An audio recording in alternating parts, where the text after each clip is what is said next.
So hello mga boss, Louie to review sa akong CAD operator. Ngayon naman tuturuan ko kayo kung paano gumawa nito. Panoorin nyo mga boss.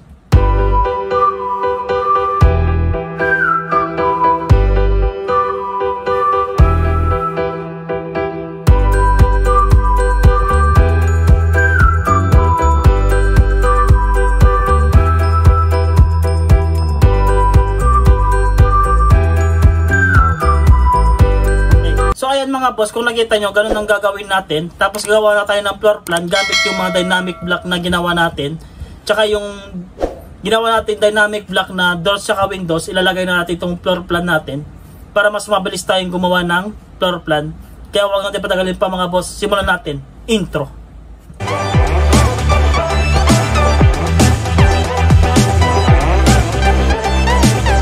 So simulan natin mga boss.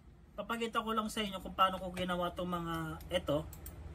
Yan. Itong mga dynamic block ko. Yan. Meron akong nilagay dito na tatlo na design ng bed na ginagamit ko lagi mga boss. Tsaka meron na itong yung plan. Yan. Yung mga elevation niya. Front elevation saka side elevation. Tapos master bedroom. Yan. Yan. Mga ganyan mga boss. Meron na siya. Tuturo ko sa inyo kung paano ko siya ginawa. Sample natin tong plans na to. Gawin muna natin, mag-new muna tayo mga boss, no? Para hindi tayo malito pag ginawa natin block to. Yan. I-click nyo lang to. New. New muna tayo mga. Pindot nyo lang to akad. Okay lang naman mga boss yan. Yan. Tapos copy natin to mga boss. Click natin to. Copy natin ito mga boss. Control C. Yan. Control C natin. Lagay natin dito sa new CAD file natin na isa. Tapos Control B. Yan. Ang gagawin nyo lang mga dyan mga boss. Type nyo lang B. Enter. Pick a point. So, ilagay nyo dito. Click nyo yan. Select object. Select nyo lahat to. Tapos enter. Type nyo lang yung name nya na tandaan nyo para hindi kayo malito. Gawin natin siyang P1. Okay. Pag nawala siya mga boss, okay lang yan mga boss. Papakita naman yan mamaya. Tapos B ulit natin. Ulit-ulitin nyo lang siya. Ulit-ulitin nyo siya hanggang maano nyo lahat. Pick a point. Select natin dito. Select object. Yan. Enter. P2 natin. Yan. Okay. Ito naman. B ulit. Tapos click nyo yan. Select object. Yan. Select nyo lahat. P3. Okay. Tapos click nyo ulit dito. Type nyo lang ulit. B. Enter. Pick a point. Click nyo dyan. Tapos select object. Tapos P4. Yan. And pag nawala yung ganyan mga boss, makikita nyo dito. Punta kayo sa insert. Yan. Ito na sila mga boss. Oh. Yan. Gagawin lang natin dyan mga boss. Punta lang kayo sa insert. Dito sa insert. Tapos block editor. Yan. Name natin siya ng plans. Yan. Tapos mapupunta kayo dito sa block editor na to. Yan. Kung wala to mga boss sa inyo, sa CAD files nyo, kunwari wala nang ganyan, pindot nyo lang to. Ito to. Pindot nyo lang yan para magpakita siya. Yan. Next natin ngayon, type nyo lang I o insert, enter. Ito na yung mga plans natin na ginawang block kanina. I-click nyo lang tong P1. Click mo natin tong P1. Yan. Tapos next natin siya. Punta kayo sa parameters. Yan. Click nyo tong visibility. Ilagay natin dito sa gilid. Dito lang. Dito. Yan. Tapos click nyo to. Right click. Properties. Visibility name. Plans. Yan. Or caps lock na lang. Plans. Yan. Tapos X yun na to. Close niya yan. Ito, meron na siyang plans. Yan. Next natin, i-double click nyo lang to. Yan. Double click. Create lang tayo ng visibility natin. Ang nilagay natin dito ang nilagay natin dito mga boss, 4 na plants. Kaya 4 din yung gagawin natin dito. Rename lang natin dito. Depende sa inyo kung anong gagamitin yung rename para hindi kayo malito mga boss. Ang gagamitin lang natin kasi plants to, plants 1 nyo na lang, yan. Tapos new ulit tayo, plants 2, yan. New ulit tayo, plants 3, okay natin. New ulit tayo, plants 4. Dapat ito naka-click to. Dapat naka-click itong hide all existing object in your stage. Dapat naka-click yan mga boss ha. Tapos okay natin. Rename natin. New natin. Ayan. Dapat naka-click lahat yan mga boss. Tapos set natin sa number 1 muna siya. Tapos okay natin. Yan. Next naman natin, ilalagay na natin tong mga to. Ang gawin nyo lang dyan mga boss, makita nyo dito sa visibility, dito sa may taas, click nyo lang itong number 2. Yan. Tapos, lagay natin itong P2. Yan. Lagay natin ng ganyan. Yan. Next natin yung plants 3.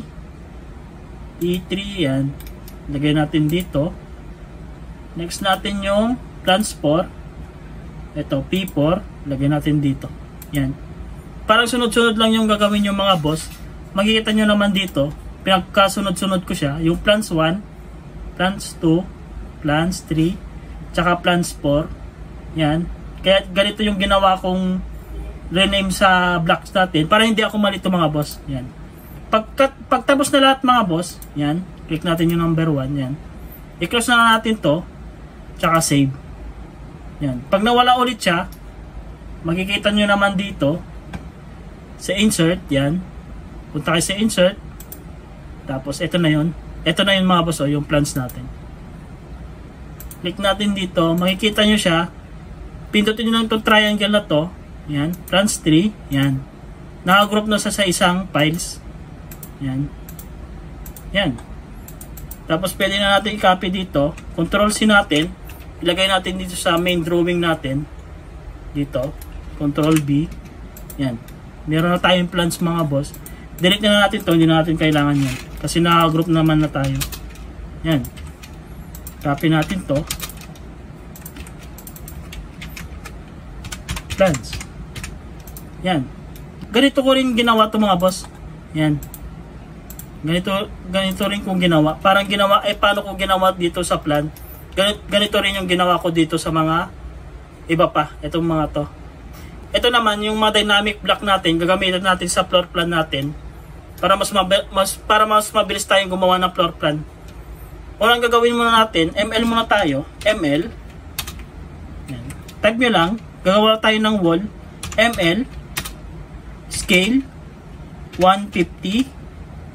Enter. Tapos click natin dito. Yan. Palitan lang natin yung thickness ng wall natin. Punta tayo sa layer natin. Sa architectural mga boss. Tapos pindot natin yung wall natin na guys. Tapos pindot natin yung wall. Yan. Tapos ML tayo. Type nyo lang. ML. Enter. Tapos S or scale. Enter. Tapos yung thickness ng wall nyo, 150. Enter natin. Tapos pwede na natin i-click to. Yan. Lagyan lang natin ng mga wall dito sa mga ano nya. Yan.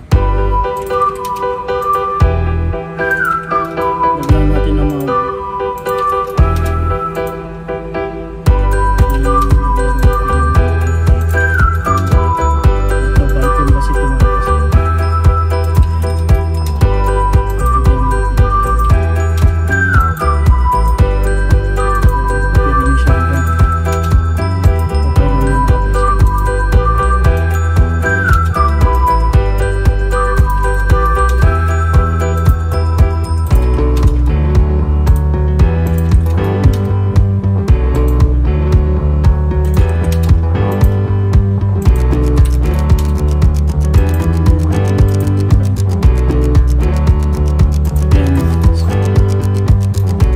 na natin yung wall natin mga boss.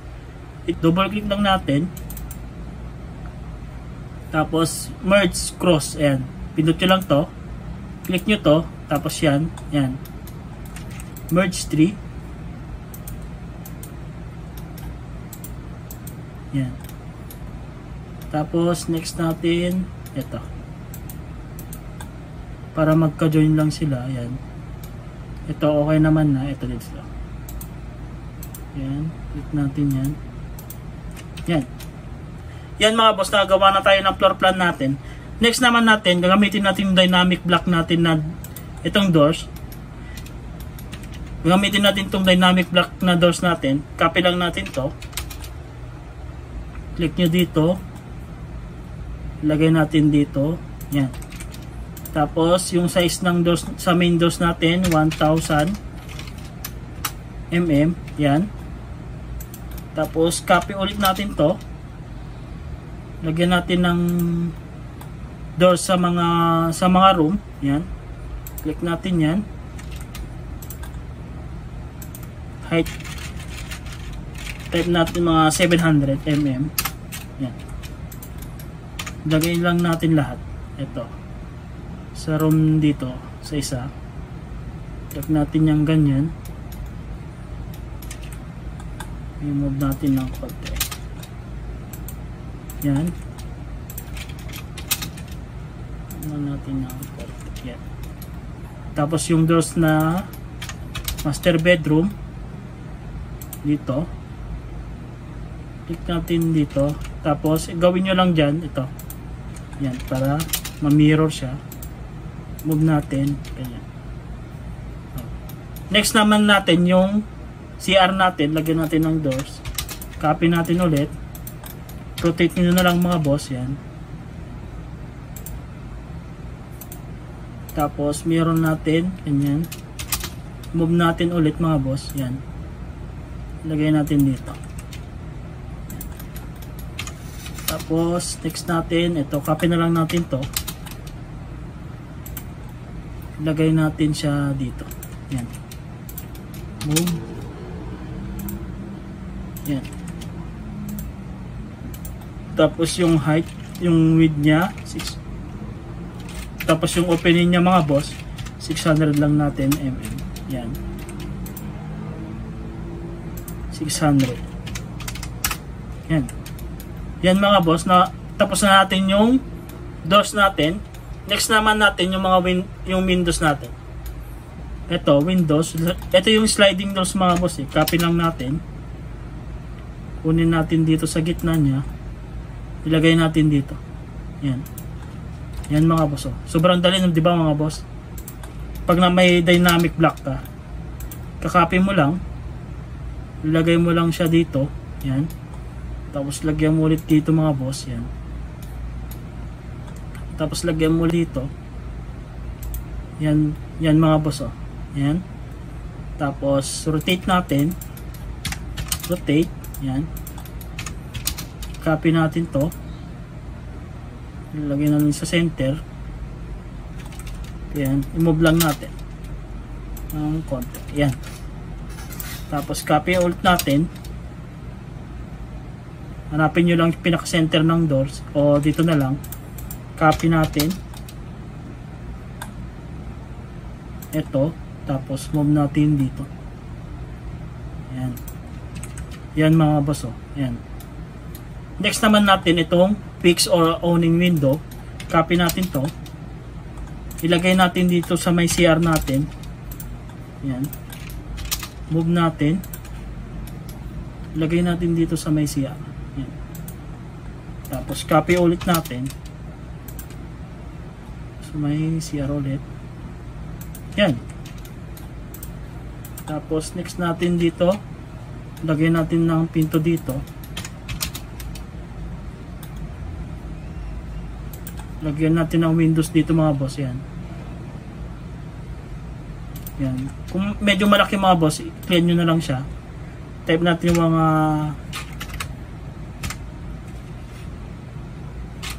mga 1,300. Enter para maging maliit siya masyado. Para maliit siya mas. Para para maging maliit siya mga boss. Yan. Tapos center na lang natin ulit. Yan.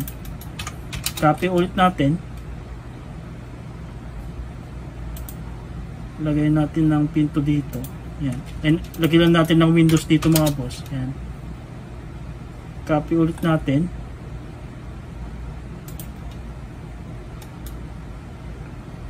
Yan. Delete na natin to.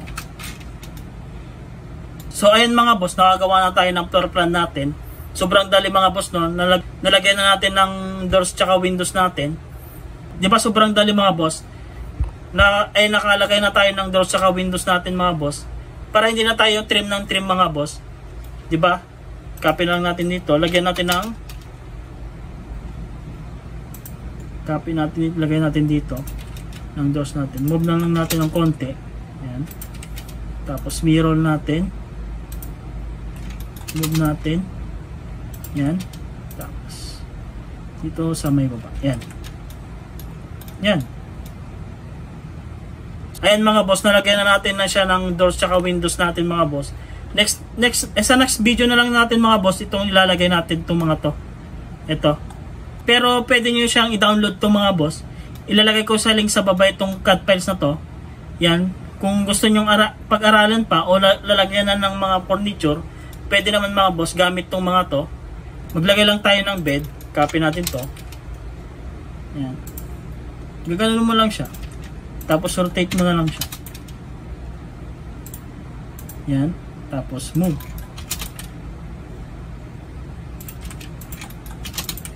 Yan.